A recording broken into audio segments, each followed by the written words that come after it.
Hi hello friends. ఈరోజైతే ఏంటిదో తెలుసు కదా, మిరగం. అదే మిరగం కదా, అందుకని స్పెషల్ మా ఇంట్లో ఏంటిదో చూపియాలా. మిరగం అంటే గుర్తుకొచ్చేది చేపలు, అందుకనే ఈరోజు స్పెషల్ అయితే చేపల కర్రీ మా ఇంట్లో.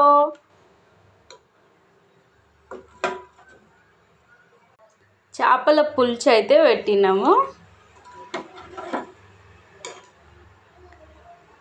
మిరగం అంటే గుర్తు వచ్చేది చేపల కర్రీ స్పెషల్గా, మరి అందుకనే చేపల కర్రీ, చేపల ఫ్రై, జొన్న రొట్టె చాలా బాగుంటుంది. చేపల కర్రీ ఉన్నప్పుడు జొన్న రొట్టె అయితే కంపల్సరీ జొన్న రొట్టెతోనే తినాలి, చాలా టేస్టీగా చాలా బాగుంటుంది.